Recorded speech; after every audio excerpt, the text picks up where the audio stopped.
شاعری جو ہے یہ میرا خیال ہے مجھے 45 ایئرز ہو گئے ہیں صحیح شاعری کرتے ہیں. طالب علمی کے دور سے ہی جو ہے اس کا میں نے آغاز کر دیا تھا. وہ اس وقت خیر ٹوٹی پھوٹی شاعری ہوتی ہے جیسے طالب علموں کی نوجوانوں کی, لیکن اس کے بعد یہ شوق میرے اندر پروان چڑھتا رہا. اب میرے 3 شعری مجموعے شائع ہو چکے ہیں.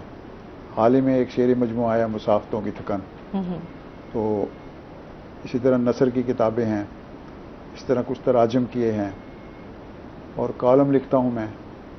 کالم میرے 13,000 کالم چھپ چکے ہیں. اچھا ماشاءاللہ, جو ایک اپنی جگہ ایک ریکارڈ ہوگا شاید. تو انکہی کے نام سے وہ کالم ہوتا ہے. تو یہ اس طرح یہ میرا جو ایک صحافتی سلسلہ ہے اور یہ جو تدریسی سلسلہ ہے یہ ساتھ ساتھ چلے ہیں. دونوں کی عمر بھی تقریباً ایک ہے, ادب کی بھی اور تدریس کی بھی. تو ملتان سے چونکہ جمپل ادھر کی ہیں تو ملتان کے ساتھ ہمیں عشق ہے. کئی دفعہ لوگوں نے کہا کہ آپ یہاں سے ہجرت کر کے کسی اور بڑے شہر میں جائیں, آپ کے لیے بڑے امکانات پیدا ہو سکتے ہیں, وہاں بہت سارے میڈیاز کے چینلز ہیں اور لیکن ہم نے کہا جو مزہ ملتان میں ہے وہ کسی اور جگہ نہیں ہے, کیونکہ جو ملتان کی فیلنگز ہیں اور یہ لیونگ سٹی ہے آپ کو پتہ ہے کہ ہزاروں سال سے, اور یہ لیونگ سٹی چلا آ رہا ہے اور اس کی ایک ٹریڈیشنز ہیں, اس کی بوباس ہے. تو اس لیے جو اس کا ہو جاتا ہے وہ کسی اور جگہ کا نہیں رہتا. بالکل ایسے. ایک کالر بھی ہمارے ساتھ موجود ہے. السلام علیکم. اچھا کال ڈراپ ہو گئی ہے, ٹھیک ہے جی. اچھا ظاہر سی بات ہے جس طرح شاعری کی اگر ہم بات کریں, کس قسم کی شاعری آپ کو ویسے کرنا پسند تھی؟ شاعری ویسے سوچ سمجھ کے تو کی نہیں جاتی. ویسے اس کے موضوعات ضرور ہوتے ہیں کہ کوئی محبت کی شاعری ہے, کوئی وطن کی شاعری ہے, کوئی سیاسی شاعری ہے, وہ موضوعات بندہ سلیکٹ کرتا ہے. لیکن میں کہتا ہوں کہ شاعری جو ہے نا وہ ایک واردات کا عمل ہے, وہ وارد ہوتی ہے. اور ابھی جو میرا تیسرا شعری مجموعہ آیا اس کا میں نے جو انتصاب کیا ہے وہ ہے محبت کرنے والوں کے نام. تو جو بیس ہے شاعری کی میں سمجھتا ہوں وہ محبت ہے. یہ جذبہ وہ ہے کہ جو ازل سے چلا آ رہا ہے اور ابد تک رہے گا, اور اس لیے جو ہماری کلاسیکی شاعری ہے اس کو بھی آپ دیکھیں وہ بھی محبت کے گرد ہی گھوم رہی ہے. اب اس پر اعتراضات بھی کیے جاتے رہے کہ صرف ہجر و وصال کی شاعری کی گئی, یا غزل کی شاعری خاص طور پر جو ہے وہ صرف محبت کی, ہجر و وصال کی اور رونے دھونے کی شاعری ہے. لیکن شاعری جو ہے وہ اندر سے اگر انسان کو چھیڑتی نہیں ہے تو وہ شاعری نہیں ہے. بالکل. وہ شاعر اور عام انسان میں فرق یہ ہے کہ وہ آپ کے جذبوں کو مہمیز کرتا ہے, وہ آپ کے جذبوں کو ہوا دیتا ہے. وہ آپ یہ کہتے ہیں کہ میں نے یہ جانا کہ گویا یہ بھی میرے دل میں ہے. وہ ایسی بات کر جاتا ہے کہ آپ یہ سمجھتے ہیں کہ جیسے وہ میری بات کر رہا ہے. بالکل یہ تو ہے, شاعر اپنے الفاظوں سے نا سب کچھ سمیٹ بھی لیتا ہے. ایک کالر ہے ہمارے ساتھ. السلام علیکم. السلام علیکم. السلام علیکم. وعلیکم السلام. میں ملتان سے بات کر رہی ہوں. سر آپ کو کیا حال ہے؟ میں باقاعدہ سر سے کلاسز لے لی ہے. کون سے سر سے؟ سر سامنے سر جو مجھے دیکھ رہے ہیں, میں نام تو نہیں کہنا چاہوں گی, سر نسیم صاحب سے. سر آپ سے بات کریں. سر آصف کنانی صاحب سے تھے, وہ تو بہت ہو گئے ہیں. اچھا سر آپ سے بات کرنا چاہ رہی ہیں, میرے خیال میں آپ کی. جی سر اپنی کوئی شاعری ہمیں لائیو سنا دیں. اچھا آپ کی شاعری کیا ہی ہے, آپ کی کوئی اسٹوڈنٹ ہیں یہ سائمہ؟ شاید اسٹوڈنٹ ہیں, تو شاعری اگر کہیں تو میں سنا دیتا ہوں. ہوں. جی بالکل. آنکھ دہلیز پہ اور ربط دعا سے رکھا, آنکھ دہلیز پہ اور ربط دعا سے رکھا, تیرے آنے کا پتہ باد صبا سے رکھا, اور دھوپ اترے تو مجھے سایہ اسے مل جائے, دھوپ اترے تو مجھے سایہ اسے مل جائے, یہ تقاضا بھی محبت میں خدا سے رکھا. اور کتنا دلکش تھا وہ منظر میرے مر جانے کا, کتنا دلکش تھا وہ منظر میرے مر جانے کا, اس نے جب زہر پیالے میں ادا سے رکھا. اور شہر میں یوں تو تیرے چاہنے والے ہیں بہت, شہر میں یوں تو تیرے چاہنے والے ہیں بہت, ہاں وہ ایک شخص کے جس نے ہے دعا سے رکھا. آنکھ دہلیز پہ اور ربط دعا سے رکھا, تیرے آنے کا پتہ باد صبا سے رکھا. واہ کیا بات, بہت شکریہ, بہت خوب. اچھا ساجد, سب سے پہلے تو آپ کے بارے میں بھی جاننا چاہوں گی نا کہ آپ, ظاہر سی بات ہے آپ خود بھی اس چیز کا آپ کو بھی تکلیف بھی ہے, آپ نے اس کو فیس بھی کیا, تھوڑا سا اپنی پرسنل لائف کے بارے میں ہمیں بتائیں کہ کیا کیا مشکلات دیکھی آپ نے خود نے. ویل میں بھی ملتان کی ہی پیدائش ہوں, پیور ملتانی, اور جب میں 1 سال کا تھا تو مجھے ٹائیفائڈ بخار ہوا, اور وہ تھوڑا سا لنگر آن ہوا, تو اس کی وجہ سے جو ہے نا وہ پولیو میں کنورٹ ہو گیا. اچھا. تو سال 1 میں ہی جو ہے نا میں دونوں جو لوئر لیگز ہیں وہ کمزور ہو گئیں. تو I am the youngest one in my family. تو پیرنٹس نے بہت زیادہ ماشاءاللہ مجھے ہر طرح کا علاج اور ہر طرح کی چیزیں پرووائڈ کرنے کی کوشش کی, لیکن سم ہاؤ کچھ چیزیں ریکور نہیں ہو پاتی, وہ ڈیسٹینڈ ہوتی ہیں اللہ کی طرف سے کہ آپ نے ایسے ہی چلنا ہے. تو 13 سال تک تو یہ تھا کہ اسکول میں بھی داخلہ نارمل اسکول کے اندر, اور ہر چیز جو ہے واز گوئنگ گڈ. بچپن ہوتا ہے, اس میں کچھ پتہ نہیں ہوتا آپ امیر ہیں غریب ہیں, آپ میں کیا کمی ہے, اس کی اپنی گناہان ہوتی ہے. تو میں نے یہ ایک چیز کئی دفعہ شیئر بھی کی ہے, اور ایک میرے لیے ایک ٹرننگ پوائنٹ رہا ہے لائف کے اندر. When I was 13 years old, تو کچھ ایسا ہوا کہ مجھے مختصراً آپ کو بتاؤں کہ کچھ فیس کرنے کو ملا, ایسے کامنٹس, ایسی باتیں اپنے قریب کے لوگوں سے کہ جی آپ کا کیا لائف میں بنے گا, آپ کیسے سروائیو کرو گے, کیسے آپ کام پہ جاؤ گے, آپ سے شادی کون کرے گا. تو اس طرح کا انہوں نے, یہ بے حسی ہے ہمارے معاشرے میں. مجھے ایک ایسا انہوں نے نقشہ پیش کیا کہ ایک 13 سال کا بچہ جو کہ ذرا کچھ اور اپنے خوابوں میں ہوتا ہے, تو اس نے ریئلٹی کو بڑا ڈارک دیکھا کہ یار یہ تو فیوچر جو ہے میرا بہت ڈارک ہے, اس میں میں کیا کیا کروں گا. تو I try to commit a suicide on that time.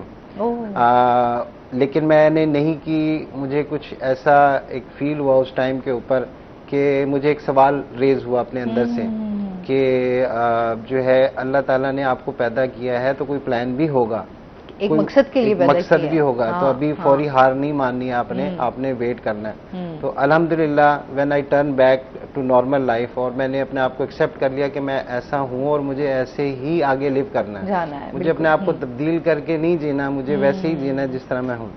تو الحمدللہ اللہ تعالیٰ کی توفیق سے اس نے مجھے توفیق دی. میں اپنا کمپیوٹر ٹریننگ کے اندر گیا, کمپیوٹر ٹریننگ سینٹر بنایا, بہت سارے لڑکیوں کو میں نے کمپیوٹر ٹریننگ دی. پھر میں NGO میں آ گیا, اور اس کے تحت پھر سوشل ورک ہمارا شروع ہو گیا, ویل چیئر ڈسٹریبیوشن ہے یا فوڈ پروگرامز ہیں.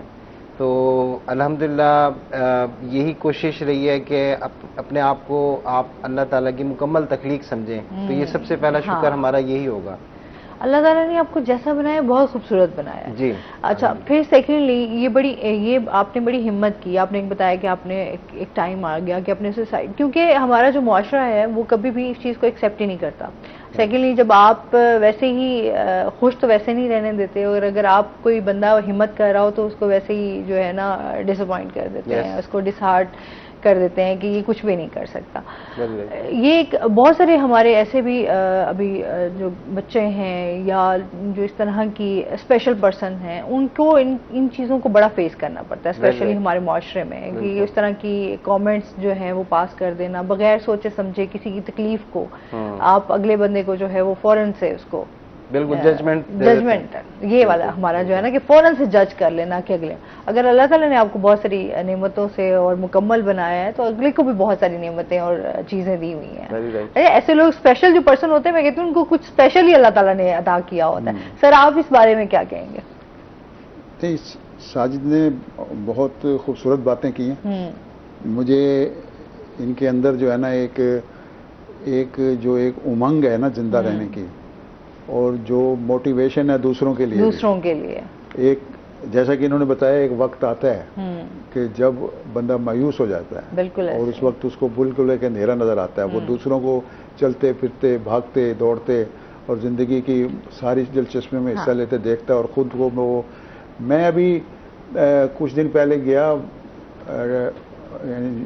یہ پوسٹ آفس میں, جنرل پوسٹ آفس میں, تو وہاں مجھے ایک نوجوان ملا, مجھے اسی سے کام تھا. تو وہ کام کر رہا تھا, وہ جب کھڑا ہوا نا تو وہ جھک کے چل رہا تھا بہت اس طرح. میں نے کہا بیٹھا ہوا تو یہ صحیح لگ رہا تھا. پھر میں نے اس سے بات کی, پھر اس نے بتایا اسی قسم کی داستان بتائی کہ مجھے اس قسم کی ایک بیماری لاحق ہوئی اور میرا نچلا جو ہے نا دھڑ وہ پیرالائز ہوا، اور پھر میں نے فزیوتھراپی کی، میرے والدین نے کافی کچھ کیا، مجھے اس قابل کر دیا کہ میں اب تھوڑا بہت چل لیتا ہوں. لیکن وہ اتنا الائیو ہے، وہ نوجوان بھی، اس کا نام یعنی باسط ہے، وہ اتنا الائیو ہے کہ اور وہ پورے اس نے سیکشن میں وہ اتنا پاپولر ہے کہ سارے لوگ اس سے جو ہے نا مشورہ لیتے ہیں. تو میں یہ سمجھتا ہوں کہ یہ جو ایک کمی اگر آئی ہے زندگی میں تو وہ بہت ساری چیزوں کو اضافہ اللہ تعالیٰ کر دیتا ہے اس میں، اس کی ذہانت میں، اس کے سکلز میں، اس کے اندر جو ایک جذبات ہیں وہ. اور میں نے یہ دیکھا ہے کہ جتنے بھی یہ لوگ ہوتے ہیں جو جن کو ہم اسپیشل پرسن کہتے ہیں، یہ جس فیلڈ میں بھی ہوں یہ بڑی دیانتداری سے کام کرتے ہیں. بالکل ایسے ان کے اندر ایک ایمانداری ہوتی ہے، ان کے اندر جو عام انسانوں جیسی ہمیں کوئی یعنی کمیاں کوتاہیاں آ جاتی ہیں نا، ان میں نہیں ہوتی. ان کے اندر ایک خوف خدا ہوتا ہے، ان کے اندر یہ ہوتا ہے کہ مجھے اللہ تعالیٰ نے کسی مقصد کے تحت پیدا کیا، اور یہ مقصد یہ ہے کہ میں لوگوں کی خدمت کروں، میں کسی نہ کسی طرح لوگوں کے کام آؤں. تو یہ میرا خیال ہے کہ اور ملتان میں یہ بڑا کام ہو رہا ہے، مجھے پتہ ہے. زاہدہ قریشی ہیں، وہ ایک اور ہمارے دوست ہیں وہ، اور یہ سارے مل کر جو ہے نا انہوں نے یہ یعنی ریمپس بنوائے ہیں، یہ مختلف جگہوں پر ایک مہم چلائی ہے کہ ہر جگہ ایکسیسیبلٹی ہونی چاہیے. بالکل بڑی ضروری ہے. تو اب ہر جگہ یہ بن رہی ہے، ایک تحریک کی صورت یہ چل رہی ہے. مجھے پتہ ہے میں نے ایک دفعہ انہی کے کہنے پر ایک کالم لکھا وزیر اعلیٰ کے نام، عثمان بزدار کے نام. اس کے بعد انہوں نے باقاعدہ اس سلسلے میں ایک میٹنگ کی کہ پنجاب کے جتنے بھی ادارے ہیں ان میں یہ چیز بنائی جائے اور ان کو یہ وہ. تو میں سمجھتا ہوں کہ یہ بڑا فعال کردار ادا کر رہے ہیں، اور ان کو ہمیں کسی طرح بھی ہم نے اپنے سے کم تر نہیں سمجھنا چاہیے. بالکل ایسے ہی ہے، یہ بالکل ہمارے برابر ہیں، بلکہ کئی جگہوں پر ہم سے آگے ہیں. میں یہی تو کہہ رہی ہوں کہ یہ اتنے اسپیشل ہوتے ہیں کہ ہم سے زیادہ ماشاءاللہ ذہین ہوتے ہیں، تو آپ کام کر رہے ہوتے ہیں. یہ جتنے فلاحی کام کر رہے ہیں دیکھیں ہم نہیں کر رہے ہوتے. یہ جتنا یہ سوچ رہے ہوتے ہیں، یہ سیلاب کے دنوں میں بھی ان کے اندر ایک جذبہ ہوتا ہے، وہاں بھی ان کی ایکٹیویٹیز جاری ہوتی ہیں. تو یہ لوگ جو ہیں میں سمجھتا ہوں یہ ہمارے وجود کا حصہ ہیں، معاشرے کا حصہ ہیں، اور معاشرے کو ان کے لیے کچھ کرنا چاہیے. یہ مانگتے کچھ نہیں ہیں کہ بھئی یہ خود ان کے اندر اتنی ول پاور ہے، اتنی وہ سب کچھ ہوتا ہے کہ یہ زندہ رہنے کی وہ قوت رکھتے ہیں، صلاحیت رکھتے ہیں. لیکن معاشرے کو ان کے بارے میں سوچنا ضرور چاہیے کہ ہم اس کے لیے کیا کر سکتے ہیں بطور معاشرہ. بالکل ایسے ہی ہے سر. اچھا سر، جس طرح اب ادب کی ہم بات کریں، آپ سمجھتے ہیں کہ لوگ ادب سے دور ہو رہے ہیں یا ابھی لکھنے والا پڑھنے والے موجود ہیں، سب چیزیں ہو رہی ہیں اس طرح سے نہیں جو مطلب پڑھنے والے تو ہیں؟ یہ جب انفارمیشن ٹیکنالوجی کا دور آیا نا تو یہ ایک بحث شروع ہوئی کہ اب کیا کتاب کی اہمیت رہ گئی ہے، کیونکہ سب کچھ تو جو ہے وہ سوشل میڈیا پر اور پی ڈی ایف پر، وہ آپ کے آگے گوگل آگے آپ کے پاس چیزیں ہیں. لیکن وقت نے ثابت کیا ہے یورپ میں بھی، امریکہ میں بھی، جہاں یہ انفارمیشن ٹیکنالوجی ہم سے بہت آگے ہے، بہت پہلے آ چکی ہے، کہ وہاں بھی جو لائبریریز ہیں، جو اخبارات ہیں ان کا اور کتابیں، ان کا وجود ابھی تک برقرار ہے، بلکہ زیادہ ہوا ہے. اور پاکستان میں بھی یہی صورتحال ہے. پاکستان میں اصل میں کتاب پڑھنے کا جو لمس ہے آپ جو کتاب اٹھاتے ہیں اس کو پڑھتے ہیں، اور اس وقت پڑھتے ہوئے اور سکرین پر پڑھتے ہوئے آپ کو بہت فرق محسوس ہوتا ہے. آپ کتاب کو جب آپ نے ہاتھ میں لے کے پڑھ رہے ہوتے ہیں تو اس کے لفظوں کا ایک پورا جو پیغام ہے نا آپ تک پہنچ رہا ہوتا ہے، اور پی ڈی ایف کی صورت میں یا کسی اور. لیکن یہ پڑھنا جو ہے انسان کی جبلت ہے، اس سے وہ دور نہیں ہو سکتا. اور اب بھی جو ہے آپ دیکھیں کہ بے بہا ہمارا ادب تخلیق ہو رہا ہے. شاعری کی ہزاروں کتابیں، نثر کی ہر سال شائع ہوتی ہیں، لوگ خود بھی چھاپتے ہیں، پبلشر بھی چھاپتے ہیں. ٹھیک ہے، تو میں سمجھتا ہوں کہ کتاب پڑھنے اور لکھنے کا رجحان کم نہیں ہوا. وہ ایک لہر آتی ہے ضرور، اس سے بلکہ انہانس ہوا ہے. اب کئی لوگ، جیسے میں نے ایک کتاب چھاپی ہے، میں نے اس کو سوشل میڈیا پر لگایا، اس کا کبھی بھی یہ کتاب چھپ گئی ہے، تو دوسرے جو لکھنے والے ہیں ان کو بھی یہ تحریک ہوتی ہے ہم بھی کوئی کتاب لے کر لکھیں، جو لکھنے والے ہوتے ہیں. ہاں، لکھنے والے ہوتے ہیں. تو لکھنے والے ہمیشہ 100% نہیں ہوتے معاشرے میں، وہ ان کی ایک تعداد ہمیشہ سے ایک خاص ہوتی ہے، تھوڑی ہوتی ہے، چونکہ یہ کریٹو جو کام ہے یہ عام ہر آدمی نہیں کر سکتا. بالکل. تو لیکن یہ جو سوال آپ نے کیا ہے، یہ سوال اکثر پوچھا جاتا ہے کہ کیا کتاب کی اہمیت ختم ہو گئی ہے، کیا لکھنے پڑھنے کا شوق ختم ہو گیا ہے؟ یہ میرا خیال ہے یہ بحث جاری رہے گی اور یہ سلسلہ کبھی ختم نہیں ہوگا، کیونکہ شاعری سے ادب سے جو لگاؤ ہے وہ انسان کا ازل سے ہے اور اس نے ہمیشہ رہنا ہے، بالکل ایسے ہی۔ اچھا ساجد، آپ نے کوالیفیکیشن کیا ہے آپ کی، کہاں تک پڑھے؟ میں نے انٹرمیڈیٹ کیا ہے، اچھا، اور اس کے بعد ہی میں نے آئی ٹی کمپیوٹر ٹریننگ اور اس کے سولوشنز اور ٹیچنگ کی طرف آ گیا۔ صحیح۔ اس کے بعد میں اسپوکن انگلش کی کلاسز وہ میں نے کنڈکٹ کی، اور ساتھ ساتھ جو ہے کچھ انسپریشنل اور موٹیویشنل سیشنز بھی میں اب جو ہے باقاعدہ کوچنگ کی طرف آ گیا ہوں، کیونکہ اور اس میں شیئر کرتا ہوں اپنے ہی ایکسپیرینسز، صحیح، فرسٹ ہینڈ جسے آپ بول سکتے ہیں، فرسٹ ہینڈ ایکسپیرینس، تو وہ میں ان کے ساتھ شیئر کرتا ہوں۔ کافی لوگوں میں موٹیویشن آتی ہے اور ان کے اندر جذبہ آتا ہے۔ اور میں سر کی بات میں ایڈ کرتا چلوں، بالکل یہ ٹھیک بتا رہے تھے کہ بھی اسپیشل پرسنز میں جو ہے وہ قابلیت زیادہ ہوتی ہے۔ میں کسی حد تک یہ کہوں گا، اور بچپن سے میں سنتا آ رہا ہوں کہ ہمیں کہا جاتا ہے، یا ہم جیسے جتنے بھی ایسے لوگ جنہیں امپیئرمنٹ ہے، ڈسیبلٹی اور امپیئرمنٹ میں فرق ہوتا ہے۔ امپیئرمنٹ وہ ہوتی ہے جو آپ کو کسی بیماری یا کسی حادثے کی وجہ سے ایک امپیئرمنٹ ہو گئی، ٹھیک ہے، لیکن اس کا مطلب یہ نہیں ہے وہ ڈسیبل ہے۔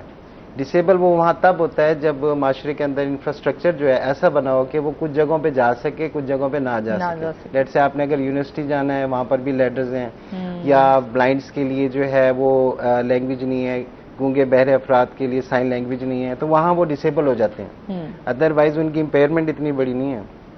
اور جو میں آپ سے بات کرنا چاہ رہا تھا کہ ایک ڈائلاگ کہا جاتا ہے بہت زیادہ کہ ان کی ایک رگ فالتو ہوتی ہے، مطلب ان شارٹ جو آپ بھی بات کر رہے تھے سنا ہے، تو میں نے یہ ریئلائز کیا کہ وہ رگ فالتو نہیں ہوتی، ہم بھی اتنے ہی انسان ہیں، ہم سے لوگ ایکسپیکٹ نہیں کر رہے ہوتے، جب ہم وہ کام کر دیتے ہیں تو حیران ہوتے ہیں یار آپ نے کیسے کر لیا، اس کا مطلب آپ کے، تو یہ بس وہ تھوڑا یوں سمجھ لیں کہ آپ کی سوچ، آپ لوگوں کی، ہم لوگ بہت ساری چیزوں میں مسائل میں الجھے ہوئے ہوتے ہیں، آپ کی سکس سینس بڑی تیز ہوتی ہے نا، مطلب کچھ لوگوں کی ہوتی ہے، کچھ لوگ صرف انہی چیزوں میں الجھے ہوئے ہوتے ہیں، وہ آگے شاید اتنے کریٹو نہیں ہوتے، لیکن ظاہر سی بات ہے جب آپ ایک تکلیف ایک پین سے گزر رہے ہوتے ہیں تو وہ چیزیں آپ کو بہت کچھ سکھا بھی رہی ہوتی ہیں۔ بالکل ایسے ان سے مزید بھی جانیں گے ناظرین، ابھی ہم نے جانا ہے بریک پہ، ہمارے ساتھ رہیے گا۔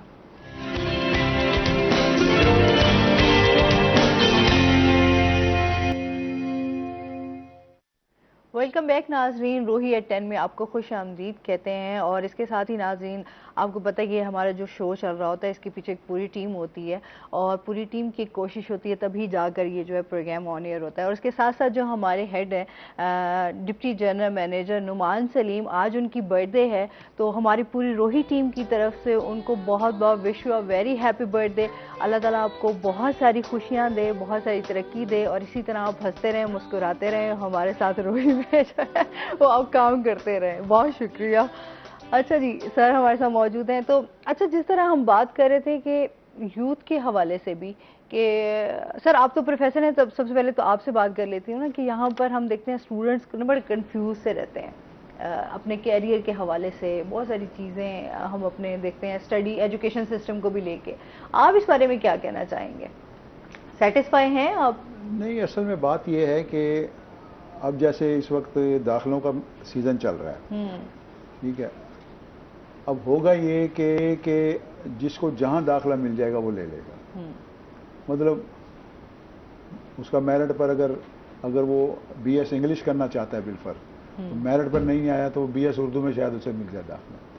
تو ایک تو جو کیریئر کاؤنسلنگ ہے نا وہ ہمارے ہاں موجود نہیں ہے، کیونکہ والدین بھی اس طرف اتنی زیادہ توجہ نہیں دیتے کہ کون سی اس کے لیے مناسب فیلڈ ہے۔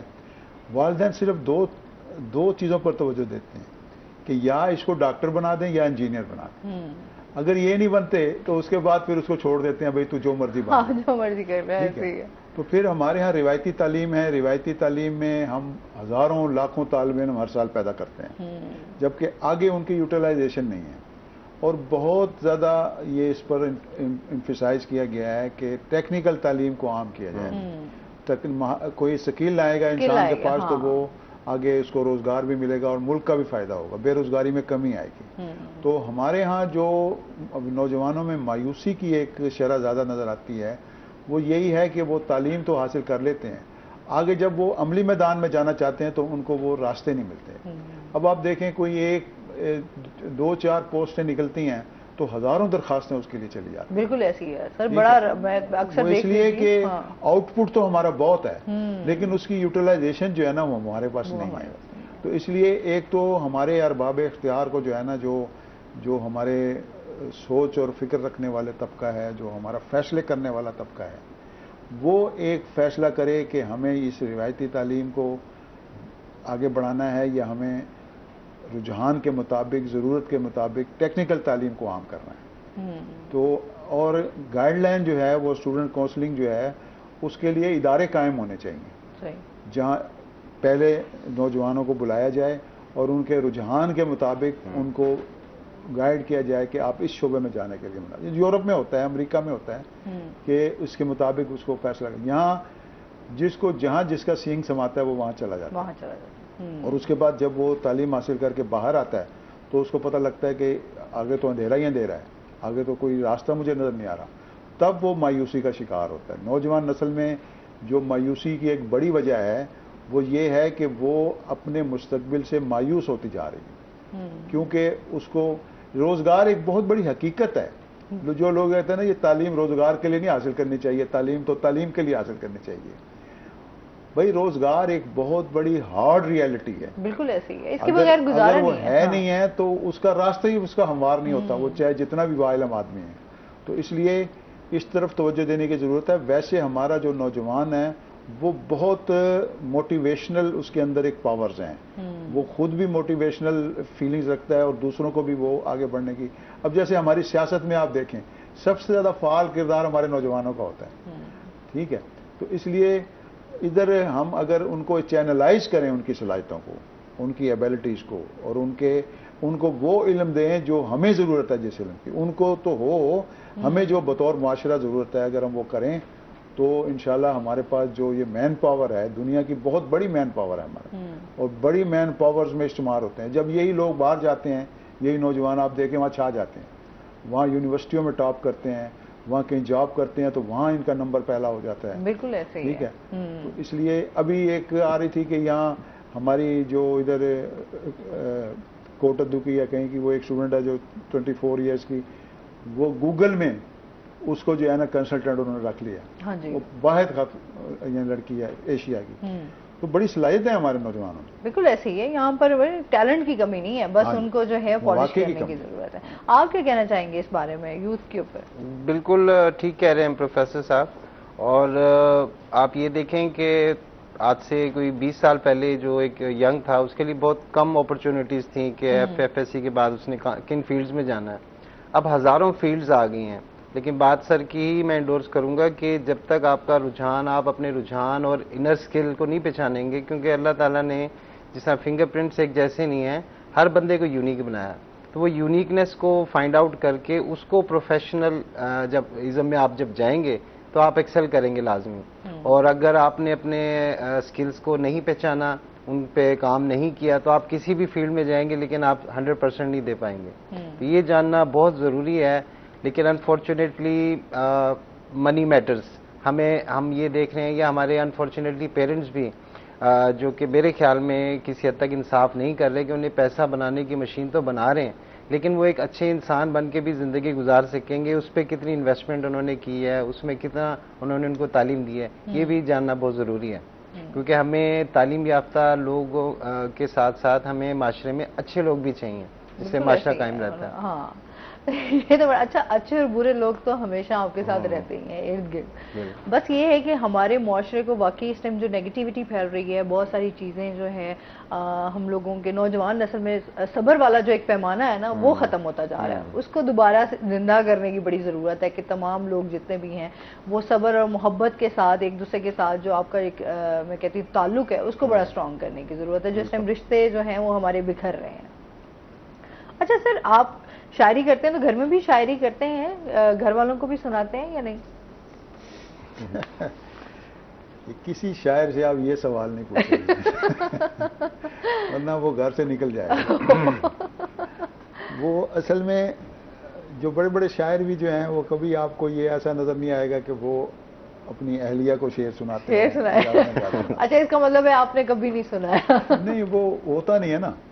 یہ شاعری کی شاید بعض شاعر تو یہ کہتے ہیں کہ وہ گھریلو حالات کی وجہ سے تو شاعری کی جا رہی ہے تو وہاں کیسے سنائیں، یہ تو باہر سنائیں گے نا.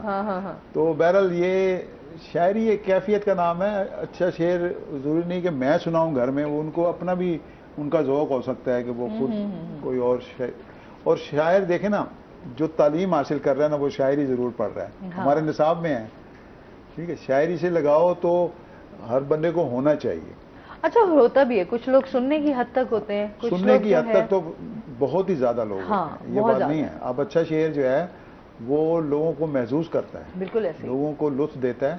اور شاعری جو ہے میں سمجھتا ہوں کہ ایک بہت بڑا ایک راستہ ہے قوموں کو آگے بڑھا. آپ دیکھیں ہمارے تو علامہ اقبال کی شاعری کی وجہ سے ہمارے اندر ایک بہت بڑا شعور آیا ہماری قوم کے اندر، اور ہم نے اس حوالے سے ایک جدوجہد کی ملک حاصل کیا. اور ایک فلسفہ ہے شاعری ایک راستہ ہے، شاعری ایک زندگی کا طریقہ ہے.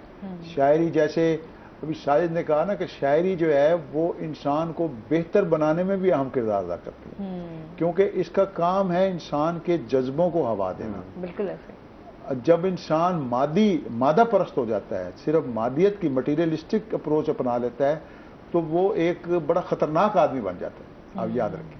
اور جب وہ اپنی فیلنگز کو زندہ رکھتا ہے تو وہ ایک نارمل انسان ہوتا ہے. صحیح.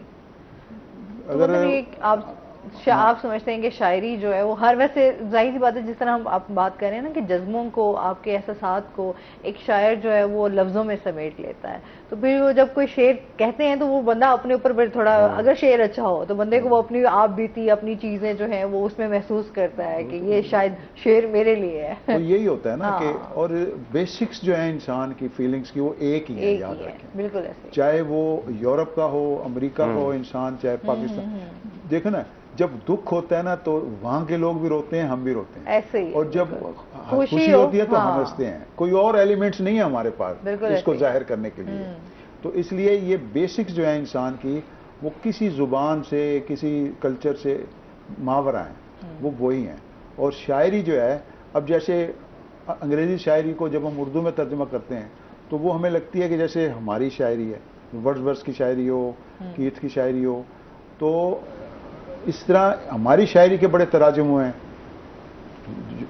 دیگر زبانوں میں، ان لوگوں نے بڑا اس کو محسوس کیا. تو یہی آپ دیکھیں ہمارا میوزک جو ہے، اب جیسے نصرت فتح علی خان جو دیگر جو ہمارے جو جاتے ہیں یا جاتے تھے اور جاتے ہیں اب بھی گلوکار جو انگریز ہیں، جو زبان کو سمجھتے بھی نہیں ہیں، لیکن وہ اس میوزک کی دھن پر اور اس وہ گیت کے بولوں پر، اس کے ردم پر وہ جھوم رہے ہوتے ہیں. بالکل جھوم رہے ہوتے ہیں، کیونکہ یہ ایک اور زبان ہے جو انسان کو جو ہے نا وہ بغیر اس کی سماعت کے، اس کو سمجھ آنے کے اندر پہنچ رہی ہے اس کے. تو اسی کو ہم جذبے کہتے ہیں، اسی کو ہم محسوسات کہتے ہیں. اور شاعری کا تعلق ہی انہی کے ساتھ ہے. اور یہی چیزیں جو ہیں انسان کو ایک اچھا انسان بناتی ہیں. مگر کسی انسان کی فیلنگز اچھی نہیں ہیں، جذبے اچھے نہیں ہیں، تو اس کا سوٹڈ بوٹڈ ہونا، اس کا امیر کبیر ہونا، اس کا کوئی اور سٹیچر میں ہونا، وہ کوئی معنی نہیں رکھتا. کیونکہ اس کا جو انسانوں سے بیہیویئر آئے گا نا وہ اس کے اندر کے احساس سے آئے گا. بالکل ایسے ہی. ان سے مزید بھی جانیں گے. ناظرین ابھی ہم نے جانا ہے بریک پہ، ہمارے ساتھ رہیے گا.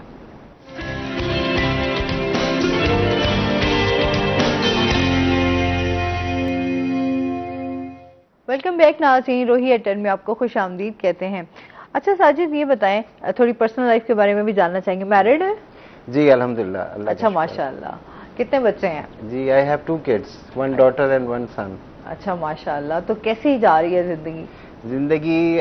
بہت اچھی جا رہی ہے الحمدللہ. میری لو میرج تھی. اچھا. اور میں بھی تھوڑی بہت لو میرج میں بھی تھوڑی بہت شاعری کرتا تھا میرج سے پہلے.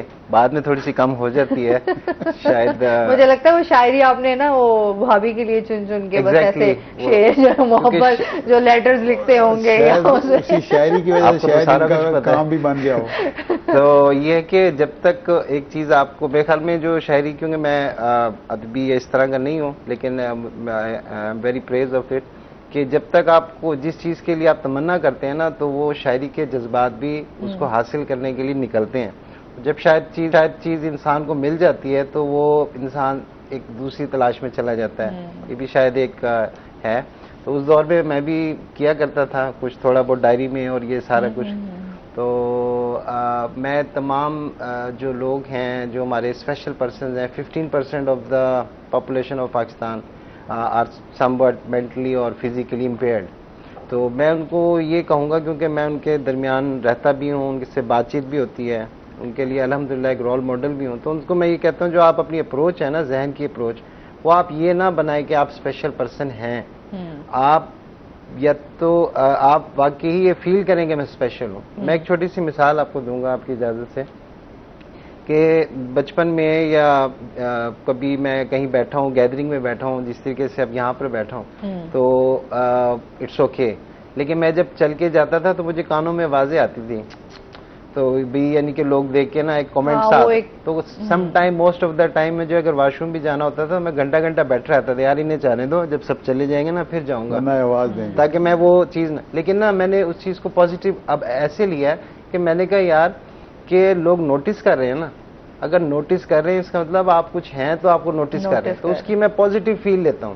اب میں ان آوازوں کو پازیٹیو لیتا ہوں کہ یار اب آپ باہر کے ملک میں دیکھیں, اپنے آپ کو نمایاں کرنے کے لیے لوگ کیا کیا نہیں کرتے, فیشن کی کتنی چیزیں نہیں کرتے جو ہم عام زبان میں اگر اوٹ پٹانگ بھی کہیں, لیکن وہ اسے اوٹ پٹانگ نہیں لیتے, وہ کہتے ہیں کہ یار یہ یونیک ہے.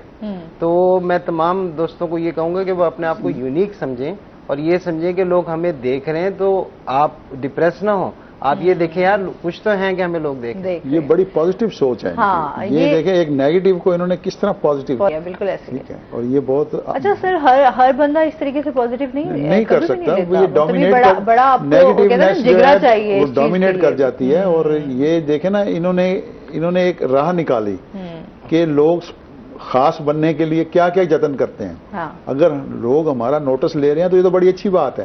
اب اس کو بالکل اس طرح لے گئے ہیں وہ, ورنہ اس وقت ان کے اندر ایک احساس کمتری تھا کہ یار لوگ مجھے دیکھ رہے ہیں. اور کئی دفعہ بچپن میں ہم بھی فیل کرتے ہیں, کوئی ایسی چیزیں ہوتی تھی تو ہم کہتے تھے یار یہ نہ ہو تو پھر ہم جائیں. تو یہ اوور کم کیا ہے انہوں نے, اور یہ ایک بہت بڑا میسج ہے یہ کہ آپ اس طرح کی کمزوری فیل نہ کریں. لوگ دیکھتے ہیں تو دیکھیں, آپ میں کوئی چیز ہے نا تو دیکھ رہے ہیں. بالکل ایسی ہے چیزیں ہیں. اچھا, تو مطلب آپ کی یہ گھر والوں کی طرف سے بھی آپ کو کافی سپورٹ تھی؟ جی, مجھے الحمدللہ میری والد اور والدہ نے خصوصاً بہت محنت کی میرے پہ, اور یہ بینگ اے پیرنٹس جو ہے وہ کرتے ہی ہیں اپنی اولاد سے. اور میں اکثر آپ کے چینل کے تھرو یہ بھی پیغام دینا چاہوں گا کہ مختلف جگہ کے اوپر نا اسپیشل پرسنز کو لے کے والدین کا رویہ بتایا جاتا ہے. جی والدین نے باہر نکال دیا, گھر سے باہر نکال دیا, یہ اس میں ایسی سٹوری پورٹریٹ کی جاتی ہیں کہ یہ نا بہت مظلوم ہے. تو میں یہ آپ کو بتانا چاہوں گا کہ کوئی بھی والدین اپنے بچوں کے ساتھ ایسا نہیں کر سکتے کہ انہیں نکال دیں یا انہیں توجہ نہ دیں یا انہیں تعلیمی میدان میں یا کسی بھی میدان میں آگے بڑھنے نہ دیں. ہمیں یہ دیکھنا ہے کہ ان کی مجبوریاں ہیں, ہمیں یہ نہیں دیکھنا کہ وہ والدین غلط ہیں, ہمیں یہ دیکھنا ہے کہ وہ کر نہیں سکتے. تو میرے والدین نے الحمدللہ مجھے بالکل, کیونکہ I am the only one in my family جس کو یہ چیز تھی, تو میرے ساتھ کوئی ایسا پیئر نہیں تھا جس کے ساتھ میں شیئر کر سکتا بھی. تو انہوں نے مجھے ہر طرح کا کانفیڈنس دیا کہ آپ نے جو کرنا ہے آپ کریں. اس سے کیا ہوا, سب سے پہلی بات کہ انہوں نے, میں جو تھینک یو کرتا ہوں اپنے پیرنٹس کا وہ یہ کہ, اور دونوں ہی اللہ کو پیارے ہو چکے ہیں, اللہ تعالیٰ انہیں غریق رحمت کرے, انہوں نے مجھے نارمل اسکول میں ڈالا. یہ سر بھی چونکہ تعلیم کے شعبے سے وابستہ ہیں. جب ہم بچوں کو Urdu medium, English medium, special education, اتنے سارے تعلیمی ضابطوں کے اندر جب پڑھائیں گے, اور جب وہ میٹرک یا انٹرمیڈیٹ کے بعد جب عام لائف میں آتے ہیں, وہ ایک نہیں, ان کی سوچ ایک نہیں ہوتی. ان کی سوچ بھی ان کی اسکول آف تھاٹ کی وجہ سے ڈفرینٹ ہوتی ہے. تو میں چونکہ نارمل اسکول میں رہا ہوں, اور میں اس چیز کی کمپین بھی کر رہا ہوں کہ گورنمنٹ کو normal special education school ministry ہے باقاعدہ, وہ ختم کرنی چاہیے. اس کی مین ریزن یہ ہے کہ ہر اسکول کے اندر ایک پورشن ایسا بنایا جائے جس میں ڈیف بچے بھی آ سکیں, جس میں ویژولی امپیئرڈ بھی آ سکیں, لیکن بچوں کے گیٹ ایک ہی ہو آنے جانے کا, اور وہ ایک دوسرے سے قریب میں ملیں بھی سی. اکثر ایسا ہوتا ہے کوئی بلائنڈ بیٹھا ہو, مجھے بھی شروع میں ہوتا تھی یار میں اس سے کیا بات کروں, پتہ نہیں کوئی چیز محسوس تو نہیں کر لے گا, میرے اور اس کے درمیان ایک فاصلہ ہوتا تھا.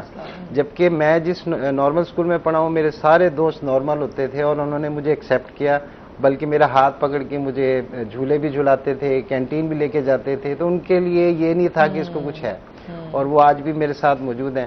تو میں یہ چاہوں گا کہ آپ اپنے آپ کو ایکسل کریں، اور اللہ تعالیٰ نے نو ڈاؤٹ ہمیں اشرف المخلوقات بنایا. تو یہ جو آج کل کے ہمارے نوجوان لوگ ہیں، تو ان کے لیے تو میرا یہی پیغام ہے کہ آپ اسپیشل لوگوں کو دیکھیں جن کے پاس جنہیں امپیئرمنٹ ہے. اگر وہ کچھ کر رہے ہیں تو آپ تو بہت کچھ کر سکتے ہیں. بالکل ایسے ہی ہے. نہیں، آپ کے اندر انہیں کہتے ہیں جذبہ ہونا چاہیے، اور ہمت نہیں کبھی ہارنی چاہیے. جس دن انسان ہمت ہار جاتا ہے نا، پھر وہ جتنی بھی مشکلات ہوتی ہیں، یا آپ سمجھتے ہیں کہ یہ ہماری پریشانیاں ہیں، یہ رکاوٹیں ہیں، وہ آپ کے اوپر حاوی ہو جاتی ہیں. بالکل ایسا تو پھر آپ کچھ نہیں کر سکتے. ایک مایوسی، ویسے کہتے ہیں کفر ہے، تو کبھی بھی مایوس نہیں ہونا چاہیے زندگی سے. میں کہتی ہوں زندگی بڑی پیاری چیز ہے اگر آپ اس کو اچھے طریقے سے گزاریں تو. ورنہ ہم الجھنوں میں اور پریشانیوں میں تو ہیں ہی ہیں. وہ تو میں کہتی ہوں لائف ٹائم ہے، جب تک انسان زندہ ہے اور جب تک جی رہا ہے، سانسیں چل رہی ہیں، تو یہ چیزیں تو ہمارے ساتھ اپس اینڈ ڈاؤن چلتے رہیں گے. بس یہ ہے کہ انسان کو خود کو بڑا اسٹرانگ ہونا چاہیے. تو آپ ان لوگوں کے لیے بڑی اچھی مثال ہے جو لوگ بہت زیادہ اس طرح، جو ہمارے نوجوان ہیں، اگر وہ اس طرح کی ڈسیبلٹی میں ہیں یا کوئی بھی ان کو اس طرح کی مشکلات ہیں، تو وہ فوراً زندگی سے جو ہے نا وہ ہار مان لیتے ہیں، وہ آگے نہیں چل سکتے. پھر کہیں بھی اس طرح کی ایکٹیویٹیز ہوتی ہیں، جیسے ہم آج کل دیکھتے ہیں ہمارے اوپر چیزیں، ڈپریشن، انزائٹی، آپ کی ڈفرینٹ سائیکولوجیکل ایشوز جو ہیں، وہ ہر انسان کو ہونے لگ گئے ہیں، اور وہ ان چیزوں کو فیس کر رہا ہے. کچھ لوگ جو ہیں وہ فوراً ہمت ہار جاتے ہیں تو وہ سوسائڈ کر لیتے ہیں. بالکل. اور کچھ لوگ ہوتے ہیں جو بالکل اپنے آپ کو جو ہے وہ بند کر لیتے ہیں کمروں میں. تو اس طرح کی چیزیں ہم آئے دن دیکھ رہے ہوتے ہیں. میں سمجھتا ہوں کہ اگر مجھے یہ امپیئرمنٹ نہ ہوتی تو میں آج یہاں نہ بیٹھا ہوتا. نہیں، یہ آپ کی بڑی ہمت ہے، اور ماشاءاللہ آپ ایک اچھا کام بھی، نیک کام بھی کر رہے ہیں کہ دوسروں کے لیے آسانیاں کر رہے ہیں. یہ بڑی بات ہے کہ جب آپ صرف اپنے لیے نہیں سوچ رہے، آپ دوسروں کے لیے بھی سوچ رہے ہیں کہ دوسرے جو اس تکلیف سے گزر رہے ہیں، تو کہتے ہیں بہتر احساس وہی کر سکتا ہے جو خود اس پین سے گزرا ہوا ہو یا گزر رہا ہو. تو وہ دوسروں کے احساس کو سمجھتا ہے، جذبات کو سمجھتا ہے. بالکل ایسے ہی. اچھا سر، جس طرح شاعری کے حوالے سے بات کریں، آپ کی کتنی بکس، آپ نے بکس بھی لکھی ہیں؟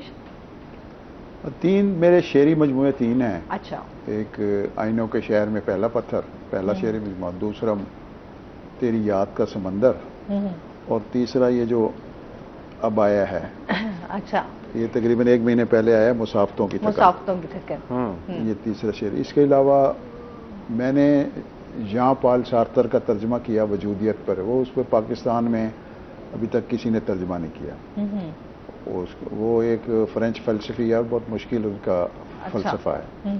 اس کو ترجمہ کیا، وہ کتابی شکل میں شائع ہوا سارتر کے مضامین کے نام سے. پھر میرے کالموں کا ایک انتخاب آیا انکہی باتیں کے نام سے. پھر ایک میرا تنقیدی مضامین کا مجموعہ آیا محاکات کے نام سے. تو 6 کتابیں جو ہیں وہ اس وقت شائع ہو چکی ہیں، اور ابھی کافی کتابیں پائپ لائن میں ہیں. ٹھیک ہے. تو روزانہ میں کالم لکھتا ہوں. روزانہ کالم لکھتا ہوں، تو جس کی وجہ سے میرے 13,000 کالم بن گئے. ماشاءاللہ. اگر میں، لوگ کہتے ہیں ان کی کتابیں چھپوائیں تو میرے خیال سینکڑوں کتابیں چھپ جائیں گے. صحیح. تو اگر 200 300 کالم بھی چھپیں ایک کتاب میں، تو یہ لکھنے کا میرا جو ہے، پڑھانے کے ساتھ ساتھ لکھنے کا جو میرا ایک سلسلہ ہے، یہ تواتر کے ساتھ جاری رہا ہے. یہ جب سے میں درس و تدریس میں آیا 1980 میں میں نے آغاز کیا لیکچرر کی حیثیت سے، تو اس سے پہلے میں لکھ رہا تھا. ٹھیک. آپ کے لکھنے کی آگے بھی جرنی ہم آپ سے جانیں گے. ساجد، آپ کا بہت شکریہ ادا کرنا چاہوں گی. بہت اچھا لگا آپ ہمارے شو میں آئے، اور بہت اچھی ایک موٹیویشن ہمارے نوجوانوں تک پہنچے. بہت شکریہ آپ کا. اور اس کے ساتھ ہی ناظرین، ابھی ہم نے جانا بریک پہ، ہمارے ساتھ رہیے گا.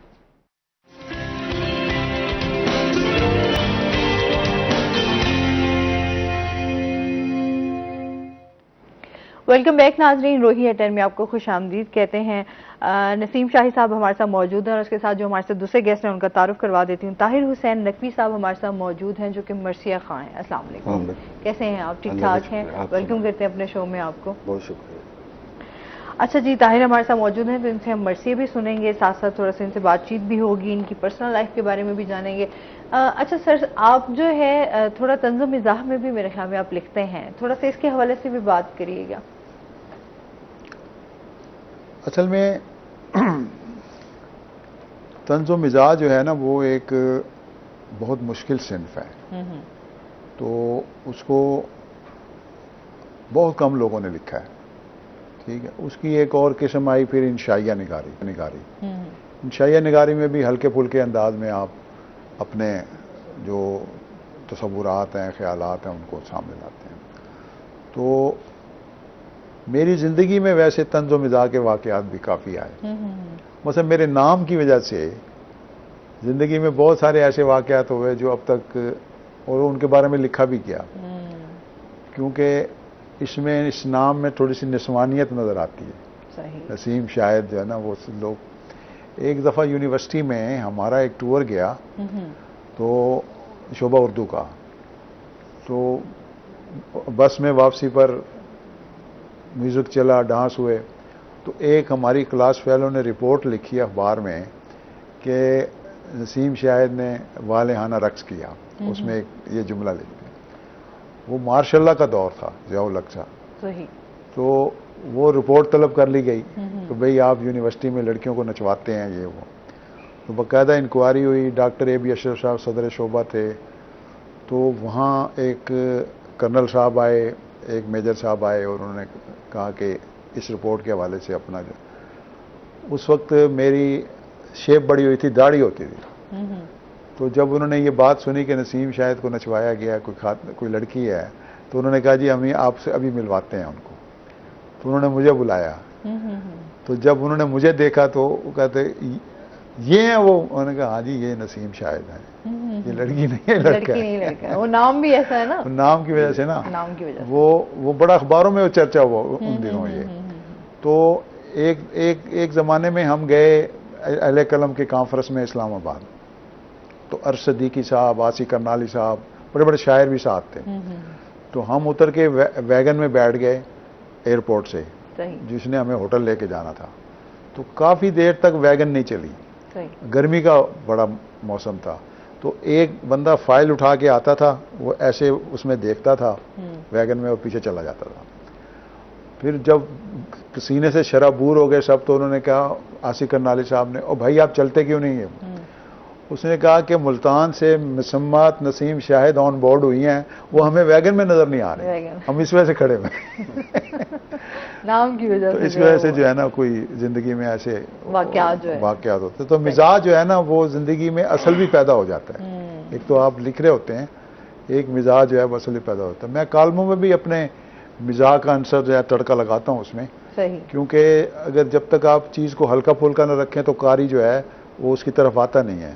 زیادہ ثقیل آپ لکھیں گے، بوجھل لکھیں گے تو قاری، اور کالم نگاری میں خاص طور پر آپ کا جو ایک سٹائل ہے، اسلوب ہے، وہ بالکل ہلکا پھلکا اور عوامی سطح پر ہونا چاہیے.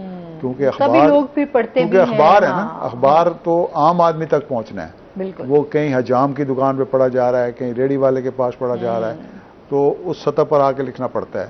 تو وہ میں یہ اس خیال کرتا ہوں اس حوالے سے نا. صحیح.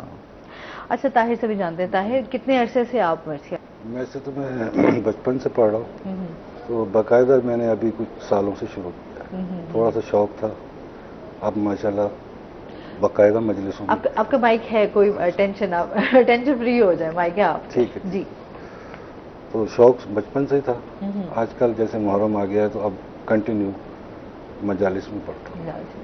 تو اس ظاہر سی بات ہے یہ جو ڈیز ہوتے ہیں ان میں تو آپ کی ماشاءاللہ بہت زیادہ مصروفیات ہوتی ہوں گی، پڑھانا. اس وقت یہاں سے جا کے بھی میں نے پڑھنا. بچپن سے پڑھ رہے ہیں؟ جی بچپن سے پڑھ رہا ہوں. گھر میں بھی؟ اور گھر میں بھی ہے. میرا شوق بہت زیادہ ہے، تو میں یہ کرتا رہتا ہوں. صحیح. شوق زیادہ ہے. صحیح.